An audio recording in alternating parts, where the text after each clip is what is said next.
हमारे स्रोत के अनुसार हमारा पहला सवाल एक बहुत ही खतरनाक दुश्मन के बारे में है।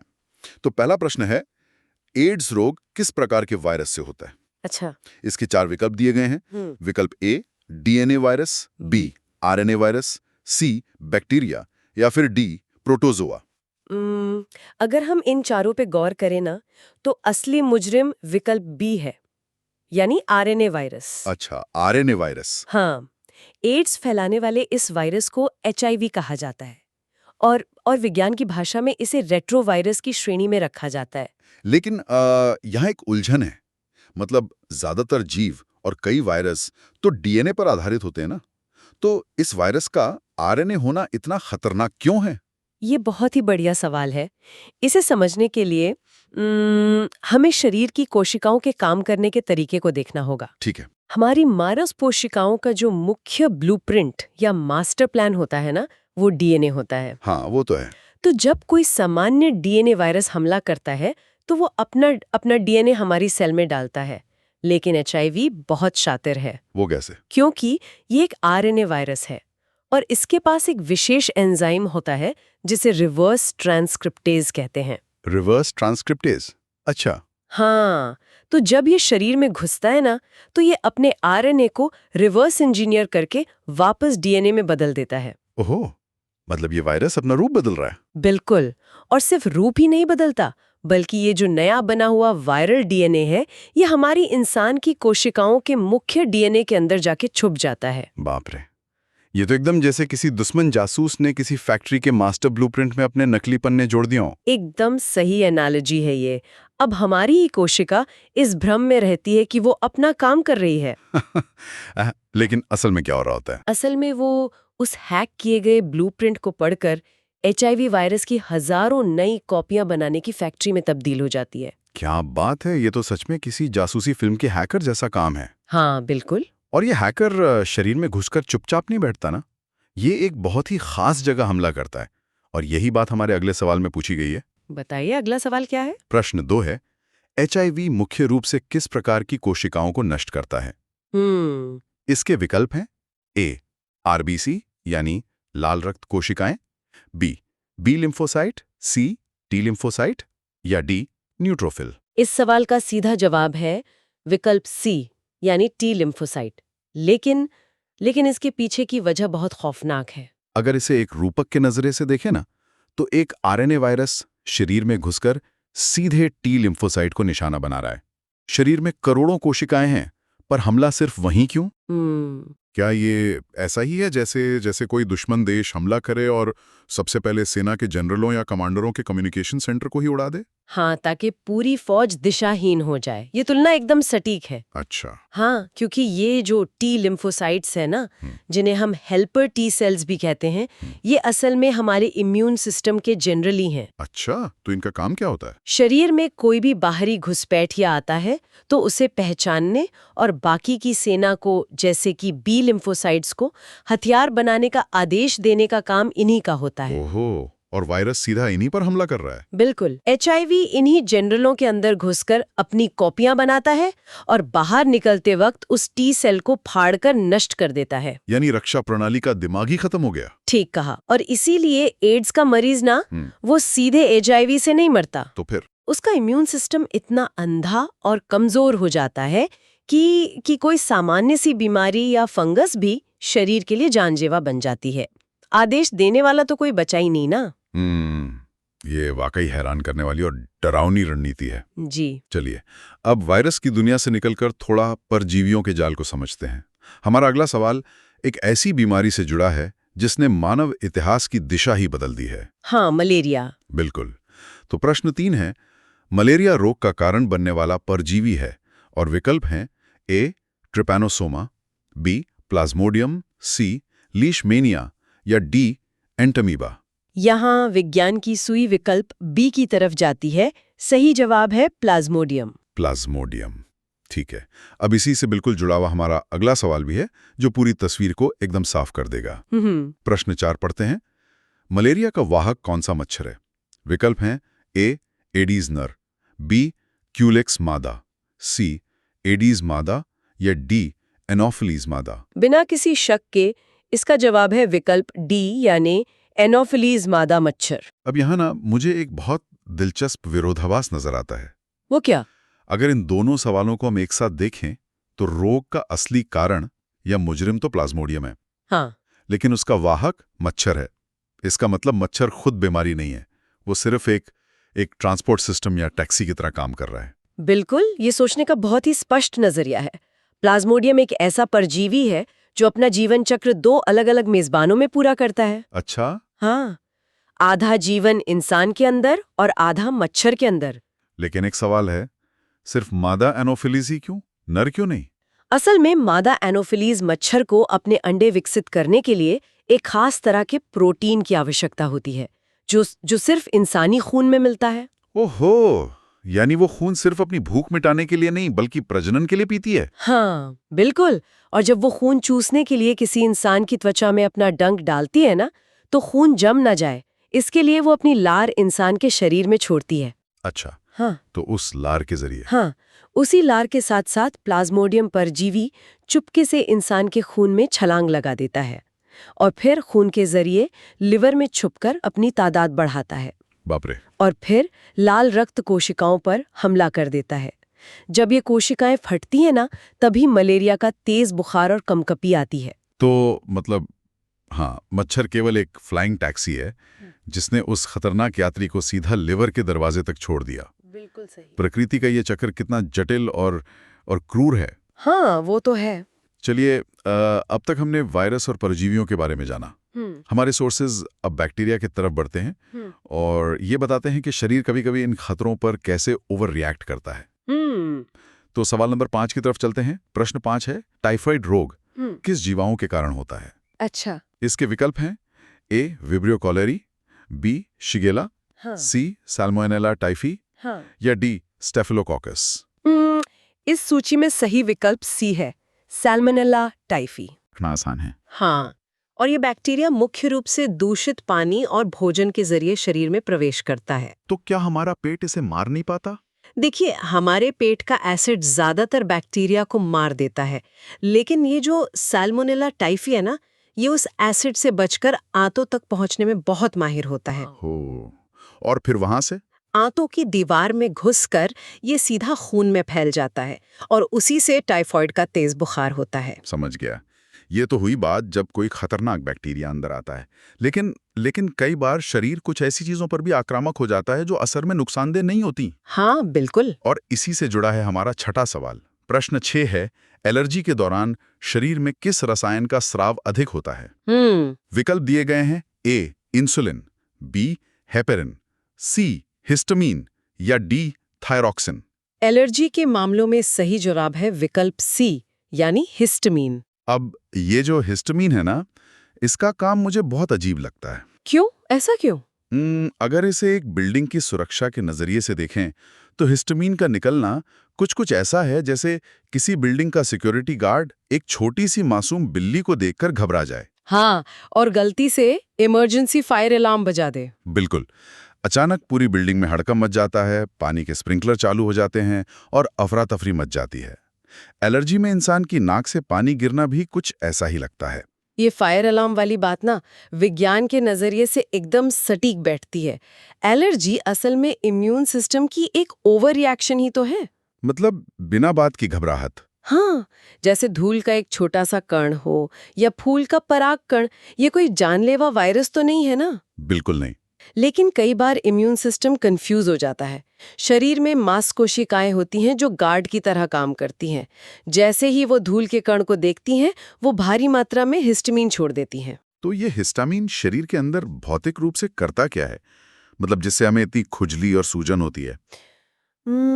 हिस्टामीन का मुख्य काम है हमारी रक्त वाहिकाओं को, मतलब ब्लड वेसल्स को चौड़ा कर देना और उन्हें थोड़ा लीकी बना देना। लीकी मतलब उनमें से कुछ रिसने लगता है। हाँ, ताकि ज्यादा से ज्यादा सफेद रक्त कोशिकाएं उस जगह पर पहुंचकर उस काल्पनिक दुश्मन से लड़ सकें। इसी वजह से तरल पदार्थ बाहर रिसता है और हमें सूजन, लालिमा या नाक से पानी बहने जैसी समस्या होती है। मतलब खतरा तो था ही नहीं, पर सुरक्षा व्यवस्था ने ही शरीर को परेशान कर दिया। बिल्कुल ऐसा ही है। ये समझ में आने के बाद ना कोई भी जब अगली बार धूल से छींकेगा तो यही सोचेगा कि भाई शरीर का सिक्योरिटी गार्ड थोड़ा ज्यादा ही मुस्तैद हो गया है। हाँ। अब ये सवाल उठता है कि जब शरीर पर इतनी तरह के असली और नकली हमले होते हैं तो ये सिस्टम खुद को तैयार कैसे करता है? इसे ट्रेनिंग कहाँ से मिलती है? यही हमारी चर्चा का अगला पड़ाव आता है। प्रश्न 7 है, टीकाकरण यानी वैक्सीनेशन किस प्रकार की प्रतिरक्षा प्रदान करता है? अच्छा, विकल्प क्या है? विकल्प कुछ इस प्रकार हैं। ए, प्राकृतिक सक्रिय, बी, प्राकृतिक निष्क्रिय, सी, कृत्रिम सक्रिय या डी, कृत्रिम निष्क्रिय। विज्ञान के वर्गीकरण के अनुसार सही उत्तर है विकल्प सी, यानी कृत्रिम सक्रिय प्रतिरक्षा। इसे अंग्रेजी में आर्टिफिशियल एक्टिव इम्यूनिटी कहते हैं। अब इस कृत्रिम सक्रिय शब्द को पूरी तरह समझने के लिए ना हमें एक और बुनियादी चीज को समझना होगा। तो चलिए पहले 8वें सवाल को देख लेते हैं। हाँ, बताइए। प्रश्न 8 है, एंटीबॉडी का रासायनिक स्वरूप क्या होता है? और विकल्प दिए गए हैं, ए, कार्बोहाइड्रेट, बी, लिपिड, सी, प्रोटीन या डी, न्यूक्लिक अम्ल। इसका सही उत्तर है विकल्प सी। एंटीबॉडी असल में प्रोटीन होते हैं। अच्छा, प्रोटीन। अब यहाँ थोड़ा गहराई में चलते हैं। कृत्रिम सक्रिय प्रतिरक्षा यानी वैक्सीन और प्रोटीन से बनी ये एंटीबॉडीज, इन दोनों के बीच की पूरी प्रक्रिया काम कैसे करती है? अगर हम इन दोनों को जोड़कर एक बड़ी तस्वीर बनाए ना, तो ये जीव विज्ञान का एक बहुत ही शानदार चमत्कार है। वो कैसे? वैक्सीन असल में शरीर के लिए एक मॉक ड्रिल या ट्रेनिंग सिमुलेशन की तरह है। वैक्सीन में हम जानबूझकर शरीर में बीमारी पैदा करने वाले वायरस का कोई कमजोर हिस्सा या मृत हिस्सा डालते हैं। अच्छा, और क्योंकि ये लैब में तैयार किया गया इसलिए कृत्रिम है? बिल्कुल, और क्योंकि ये मृत या कमजोर है, इसलिए ये इंसान को बीमार नहीं कर पाता। लेकिन शरीर का इम्यून सिस्टम उसे असली खतरा मान लेता है। एकदम सही पकड़े हैं आप। शरीर सक्रिय रूप से उस पर रिएक्ट करता है और उसके खिलाफ लड़ने के लिए खास तरह के हथियार बनाता है, और इन्हीं हथियारों को एंटीबॉडी कहते हैं। जो कि प्रोटीन से बने होते हैं। हाँ, ये अंग्रेजी के वाई आकार के प्रोटीन होते हैं जो ताले चाबी की तरह काम करते हैं। और सबसे अहम बात पता ही क्या है? क्या? इस पूरी मॉक ड्रिल के दौरान शरीर की कुछ मेमोरी कोशिकाएं इस लड़ाई का पूरा रिकॉर्ड अपने पास रख लेती हैं। मतलब सेना ने दुश्मन की शक्ल याद कर ली? क्या बात है! हाँ, इसलिए जब 10 साल बाद भविष्य में कभी असली वायरस हमला करता है, तो शरीर को शून्य से शुरुआत नहीं करनी पड़ती। वो तुरंत लाखों एंटीबॉडीज बनाकर उसे खत्म कर देते हैं। बिना असली गोली खाए युद्ध जीतने की अचूक ट्रेनिंग। बिल्कुल। चलिए अब मॉक ड्रिल से आगे बढ़कर उस सुरक्षा की बात करते हैं जो इंसान को जन्म से ही मिली है। प्रश्न 9 इसी बारे में है।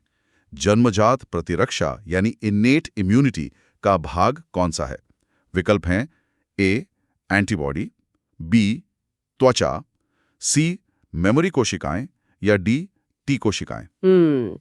इस प्रश्न का सही उत्तर है विकल्प बी, यानी त्वचा या स्किन। त्वचा। लेकिन त्वचा तो सिर्फ मृत कोशिकाओं की एक भारी परत होती है ना। वो एक सक्रिय इम्यून सिस्टम की तरह कैसे लड़ सकती है? उसे जन्मजात प्रतिरक्षा का हिस्सा मानना थोड़ा अजीब लगता है। ये एक बहुत ही आम धारणा है कि त्वचा सिर्फ शरीर को बांधकर रखने वाला एक कवर है, लेकिन असल में त्वचा प्रतिरक्षा प्रणाली की सबसे पहली, सबसे विशाल और सबसे मजबूत ढाल है। अच्छा। हाँ, त्वचा की सबसे बाहरी परत केराटिन नाम के प्रोटीन से बनी होती है, जो बहुत सख्त होता है। बैक्टीरिया इसके आर पार नहीं जा सकते। लेकिन त्वचा पर पसीना और तेल भी तो होता है, उसका क्या? अरे वही तो इसका दूसरा हथियार है। कैसे? त्वचा से निकलने वाला पसीना और तेल त्वचा के माहौल को थोड़ा अम्लीय यानी एसिडिक बना देते हैं, और इस एसिड मेंटल में ज्यादातर खतरनाक रोगाणु जिंदा ही नहीं रह पाते। बाप रे, मैंने तो कभी इस तरह से सोचा ही नहीं था। और इतना ही नहीं, त्वचा पर करोड़ों की तादाद में गुड बैक्टीरिया रहते हैं, जो किसी भी नए बाहरी बैक्टीरिया को वहां टिकने की जगह ही नहीं देते। कमाल है। मतलब जब तक त्वचा पर कोई कट या घाव नहीं लगता, 99% बाहरी खतरे तो खून तक पहुंच ही नहीं पाते। बिल्कुल। सबसे अत्याधुनिक सुरक्षा दीवार हमेशा हमारे शरीर के चारों तरफ लिपटी हुई है। बहुत ही बढ़िया। अब बीमारियों के फैलाव और सुरक्षा को समझने की इसी कड़ी में स्रोत का अगला सवाल आता है। जी। प्रश्न 10 है, निम्न में से कौन सा रोग यौन संपर्क से नहीं फैलता? विकल्प दिए गए हैं, ए, एड्स, बी, सिफिलिस, सी, गोनोरिया या डी, टाइफॉइड। अगर हम बीमारियों के फैलने के तरीकों पर ध्यान दें, तो सही विकल्प डी है, यानी टाइफॉइड। हाँ, इस पर हमने 5वें प्रश्न में भी चर्चा की थी कि टाइफॉइड सैल्मोनेला टाइफी बैक्टीरिया से होता है जो खराब भोजन या दूषित पानी से फैलता है। बिल्कुल, जबकि बाकी तीनों यौन संपर्क के जरिए फैलने वाले रोग हैं।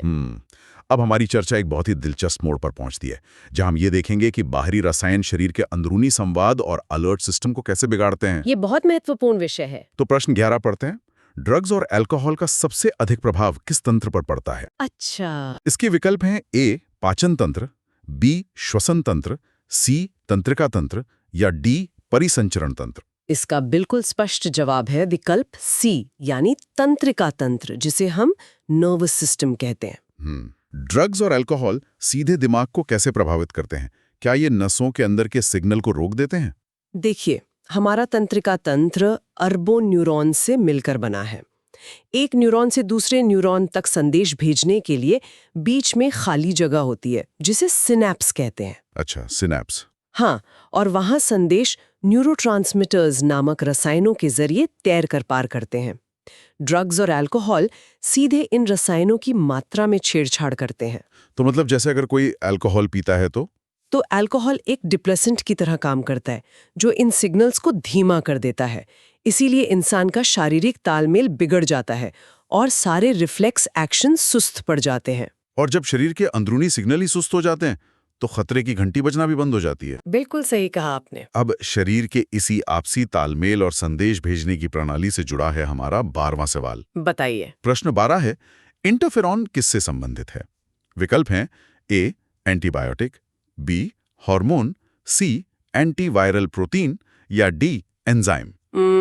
इस सवाल का सही जवाब है विकल्प सी, एंटीवायरल प्रोटीन। अब ये इंटरफेरॉन की कार्यप्रणाली ना मुझे बड़ी नाटकीय लगती है। अच्छा, कैसे? अगर इसे एक किले की घेराबंदी के नजरिए से देखें, मान लीजिए कई किले एक साथ बने हैं। जब किसी एक किले पर वायरस का हमला होता है और उसे लगता है कि अब उसका बचना नामुमकिन है, तो वो आत्मसमर्पण करने से पहले क्या करता है? क्या करता है? वो अपना ही पुल जला देता है और हवा में धुएं का एक केमिकल सिग्नल छोड़ता है, और ये धुआं ही इंटरफेरॉन है। इसे देखकर आसपास के सभी किले अपने दरवाजे बंद कर लेते हैं और सुरक्षा कड़ी कर लेते हैं। अरे वाह, ये एक बेहद खूबसूरत और एकदम सटीक उदाहरण है ना? हाँ, जब कोई कोशिका वायरस से संक्रमित होती है ना, तो उसे अपनी मौत का अंदाजा हो जाता है, पर वो चुपचाप नहीं मरती। वो इंटरफेरॉन नाम का ये खास प्रोटीन बनाकर बाहर छोड़ती है। और फिर आसपास की स्वस्थ कोशिकाएं उस पर कैसे रिएक्ट करती हैं? जैसे ही वो इंटरफेरॉन के संपर्क में आती हैं, वो तुरंत अलर्ट हो जाती हैं और अपने अंदर कुछ खास एंजाइम बनाना शुरू कर देती हैं। अच्छा।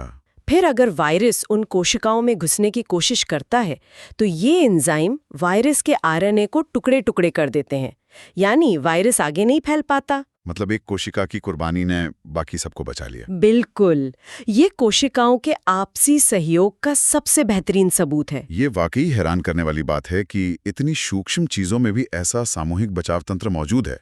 जी। चलिए अब इस डीप डाइव के आखिरी चरण में प्रवेश करते हैं।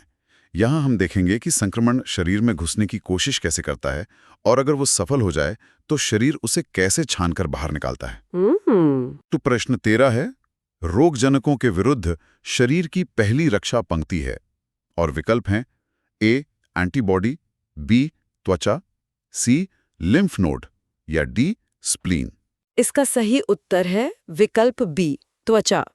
इस पर हमने 9वें प्रश्न में भी गहराई से चर्चा की थी। हाँ बिल्कुल, केराटिन और एसिड मेंटल वाली वही दीवार। हाँ, जहां से शरीर की सुरक्षा की शुरुआत होती है। लेकिन एक बड़ा सवाल ये है कि क्या हो अगर इंसान खुद उस मजबूत दीवार को तोड़ दे? और यही हमें हमारे अगले सवाल पर ले जाता है। प्रश्न 14 है, निम्न में से कौन सा रोग ड्रग्स के इंजेक्शन से फैल सकता है? अच्छा। विकल्प है ए मलेरिया, बी एड्स, सी डेंगू या डी ट्यूबरकुलोसिस। यहाँ सही जवाब है विकल्प बी, एड्स। अगर इसे पिछली बातों से जोड़कर देखा जाए ना, तो यहाँ इंसान खुद अपनी ही जन्मजात सुरक्षा के साथ सबसे बड़ा खिलवाड़ कर रहा है। एकदम सही विश्लेषण है ये। त्वचा हमारी पहली रक्षा पंक्ति है और HIV का वायरस त्वचा के आर पार नहीं जा सकता। तो फिर इंजेक्शन से क्या होता है? जब कोई व्यक्ति संक्रमित सुई का इस्तेमाल करता है तो वो उस पहली दीवार को चीरकर सारे सुरक्षा घेरों को बाईपास करते हुए वायरस को सीधा शरीर के सबसे अहम हिस्से यानी खून में डाल देता है। बाप रे। इसी वजह से ड्रग्स इंजेक्शन के मामलों में एड्स बहुत तेजी से फैलता है, क्योंकि वायरस को किसी भी शुरुआती संघर्ष का सामना ही नहीं करना पड़ता। तो जब बाहरी दीवार टूट जाती है और दुश्मन सीधे खून में प्रवेश कर जाता है, तब शरीर का अंतिम सुरक्षा चक्र कैसे काम करता है? हाँ, ये बहुत जरूरी सवाल है। और यही है आज का हमारा 15वां और अंतिम सवाल। तो प्रश्न 15 कुछ इस तरह है। प्रतिरक्षा तंत्र का वो अंग जो रक्त को फिल्टर करता है। विकल्प हैं ए थाइमस, बी लिम्फ नोड, सी स्प्लीन या डी टॉन्सिल। इसका सही उत्तर है विकल्प सी स्प्लीन, जिसे हिंदी में प्लीहा या तिल्ली भी कहा जाता है। अब ये स्प्लीन का काम थोड़ा रहस्यमयी लगता है। अगर खून में दुश्मन आ ही गया है तो ये उसे फिल्टर कैसे करता है? मतलब क्या ये किसी छलनी की तरह है? इसे आप शरीर का सबसे बड़ा वाटर ट्रीटमेंट प्लांट या फाइनल फिल्टर मान सकते हैं। अच्छा। स्प्लीन हमारे पेट के ऊपरी बाएं हिस्से में स्थित होता है, और जो इसका व्हाइट पल्प वाला हिस्सा होता है ना, वो इम्यून सिस्टम का हेडक्वार्टर है। हेडक्वार्टर, वहां क्या होता है? जब खून स्प्लीन के अंदर से गुजरता है तो वहां मौजूद मैक्रोफेज नाम की कोशिकाएं खून की एक एक बूंद की चेकिंग करती हैं। मैक्रोफेज का शाब्दिक अर्थ ही है बड़े भक्षक। बड़े भक्षक यानी वो खून में तैरते हुए वायरस या बैक्टीरिया को खा जाते हैं। बिल्कुल। जैसे ही उन्हें खून में कोई बैक्टीरिया या वायरस मिलता है, वो उसे निगलकर नष्ट कर देते हैं। स्प्लीन एक अंतिम सुरक्षा जाली है। मतलब अगर त्वचा टूट जाए तो स्प्लीन खून को साफ करके शरीर को बचा लेता है? हाँ, ये सच में एक मास्टरपीस इंजीनियरिंग है। क्या बात है। इन सभी 15 सवालों के इस सफर और पूरी तस्वीर को एक साथ देखा जाए ना, तो शरीर महज हाड़ मांस का पुतला नहीं लगता। हाँ, बल्कि एक बेहद ही संगठित, बुद्धिमान और सोची समझी मशीन लगता है। एकदम सही। हर स्तर पर एक बैकअप प्लान है। त्वचा पहली दीवार है, दीवार टूटे तो हिस्टामिन सूजन पैदा करके अलार्म बजाता है। वायरस अंदर आए तो कोशिकाएं इंटरफेरॉन से पड़ोसियों को अलर्ट करती हैं। और टी लिम्फोसाइट्स जनरल की तरह सेना को लीड करते हैं। हाँ, वैक्सीन मेमोरी सेल को ट्रेनिंग देती है। और आखिर में स्प्लीन खून को छानने का काम करता है। विज्ञान की सबसे बड़ी खूबसूरती यही है कि हमें हमारे अपने वजूद का असली मूल्य समझाता है। हर एक सूक्ष्म हिस्से को जिंदा रहने के लिए कितनी परफेक्शन के साथ गढ़ा गया है। बिल्कुल। और ये सब सुनकर ना एक बहुत ही गहरा विचार मन में आता है। बाहरी दुनिया में हम लोग अपने ऑफिस, घर और समाज की सैकड़ों समस्याओं में उलझे रहते हैं। लेकिन हमारे शरीर के अंदर बिना हमें बताए हर एक मिलीसेकंड में एक महायुद्ध लड़ा जा रहा है और जीता भी जा रहा है। वाकई ये बहुत बड़ी बात है। इस चर्चा के बाद एक बात पर विचार जरूर किया जाना चाहिए कि मानव शरीर हर दिन कितने ऐसे अदृश्य युद्ध जीत रहा है जिसकी किसी को भनक तक नहीं लगती। जी, न जाने कितनी ही बार कोई खूंखार वायरस शरीर में दाखिल हुआ होगा और उन मुस्तैद टी कोशिकाओं या स्प्लीन के मैक्रोफेज ने हमें बीमार पड़ने से पहले ही उसे खत्म कर दिया होगा। बिल्कुल। इसलिए अगली बार जब कोई छोटी मोटी बीमारी हो और शरीर खुद ब खुद ठीक हो जाए तो उस अद्भुत और शांत योद्धा यानी हमारी प्रतिरक्षा प्रणाली को शुक्रिया जरूर कहा जाना चाहिए। मैं आपकी इस बात से पूरी तरह सहमत हूँ। तो आज के इस डीप ड्राइव में बस इतना ही। इस सूक्ष्म और रहस्यमयी दुनिया की गहराइयों को नापने का ये सफर यहीं समाप्त होता है।